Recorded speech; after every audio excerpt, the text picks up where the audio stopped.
Welcome to the Clever Report. So remember last week, a few weeks ago, when the federal prosecutor Ezekiel, they arraigned teenagers in court, and there was multiple outrage everywhere in Nigeria. People calling for them to release these teenagers, that they are minors that are actually arrested for peaceful protesting, for exercising their right to peaceful protest. Now the call has been heard by the federal government of Nigeria, but there is a problem happening now. The children arraigned in courts were like teenagers. I can actually swear the average age of those kids were like 14 to 15 years old. The average age of those kids were like 14 to 15.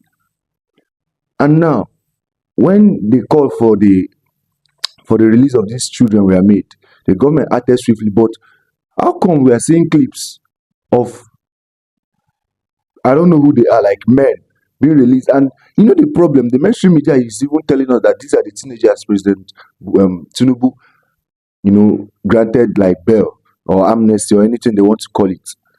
And personally, I don't even have a problem. I don't have an issue if those people, that were released were actually held because they peacefully protested. I don't have an issue with that. If those adults, those men we saw there on those clips circulating the internet were actually held because they peacefully protested this, very, very bad administration and unfavorable government.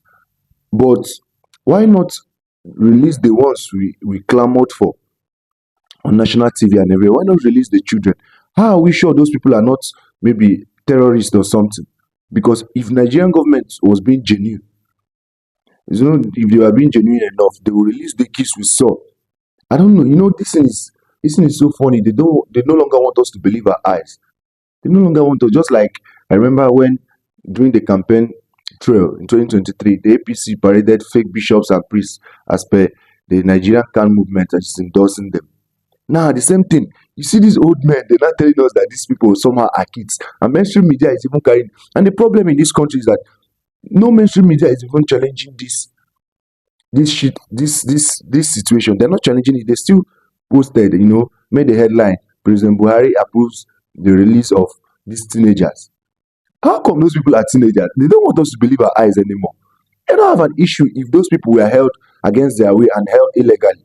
But if Nigerian government was being genuine enough, they will release those children to us first. And then I see people saying, yes, now, when the prosecutor was saying those people are married, are no longer children, are not children, we thought he was joking. But this is them gaslighting us.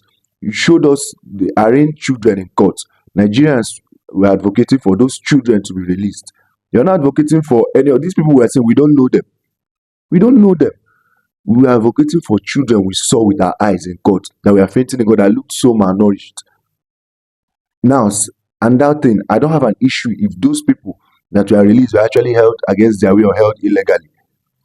I still want them to be released too. But when you play this kind of game, how come the Nigerian? That's why nobody believes the Nigerian judicial system again. Nobody believes even in Nigerian democracy again. Nobody actually believes because the government will say one thing and do another. They are in collusion with the mainstream media. They will say one thing and do another thing. We ask for you to release these teenagers, and then you release a bunch of old men that we don't know who they are, we don't know what their crime was. And if they were actually peaceful protesters that were held against their will or held illegally, no problem. But Nigerian government knew what they were doing. They now want to gaslight them, and they've sent their surrogates on Twitter to now say, yes, when the prosecutor was saying that these people are married, we thought he was joking. Now we asked for it. That's gaslighting. That's the ultimate gaslighting. We are not blind. We saw with our eyes that these were kids. These kids were fainting and looking so malnourished. And now it brings to a broader conversation of where are those children? Where are those children now? Where are those children? Nobody knows. And nobody is even responsible. Nobody will be held accountable. Nobody will be held accountable for that. And this is a very, very big issue in Nigeria. This shows that we don't have transparency. The government always lies to us. Nobody believes in them anymore. Nobody believes the mainstream media anymore. And they are just in lockstep with the federal government, trying to gaslight the whole masses, trying to gaslight everybody into thinking that we cannot believe our eyes anymore. And that's all I'm going to say about that.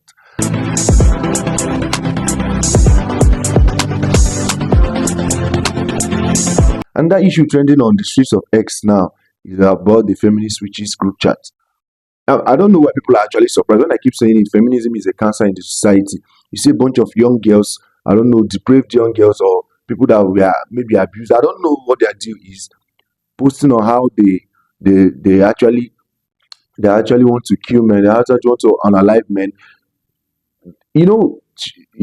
Cheating and hating on men has become mainstream in the world. It has become mainstream. So this is what happens when there is a constant rhetoric of all men are rubbish, kill all men. Margot Robbie gave birth to a boy, and then the feminist coven witches started descending on her. That why should she even give birth to a boy? She could have actually aborted it. These are when they say feminist witches, take them out on face value, take them literally. Like these people are witches, these people are demonic. Because I saw a picture of a couple, a tragedy that happened. A couple, the woman stabbed the husband to death. And I saw comments like on the leaked comments from the group chat that this is actually what we want. Some of them saying that we need to start falsely accusing men of rape. This is a problem when there are rhetorics out there of falsely accusing men of rape, and these men losing their lives and losing their livelihood. When the actual people that were actually molested are actually molested, come forward with their claims, nobody believes them anymore. Nobody believes them. And this is feminism 2021, 2024. And you're telling me there's nothing like equality. These people don't want to fight for equal rights because these same feminists still want men to play in women's sports. So they only want equality in C-suite jobs. They don't really want equality. How about these feminists trying to across representation? How about the metal workers, the road workers? How come they don't want equality in those jobs? Those miners, those underground sea miners, those people that the average hand-to-hand working Nigerian. The feminists no longer don't want to accurately represent on those in those industries, but they want the C-suite jobs. It doesn't work that way. If you want the high end job, you should still want the low end job. But no, feminists want to be bank managers and they don't want to be bricklayers. And these people that run the infrastructure are the bedrock of the society. So when they say we are feminist witches, believe them, take them on face value. I'm saying it, believe them. I actually believe them. So I genuinely think feminism is a cancer. There's nothing like first wave feminism, second wave feminism. It is a cancer. If you check the history of feminism, these people were spin stars that most of them were ugly. Nobody actually liked them. And before doing the suffrage movement, most women were opposed to all this feminist propaganda. Most women didn't like it. But anyways, agenda will always agenda. So I want people to know that, and I'm so happy that the men are getting their voices back, pushing back on this evil and weird rhetoric on Twitter. That's all I'm going to say about that. So make sure you like, subscribe, do all the fun things, turn on post notifications so you'll be notified anytime I drop another video. I love you, but God loves you more.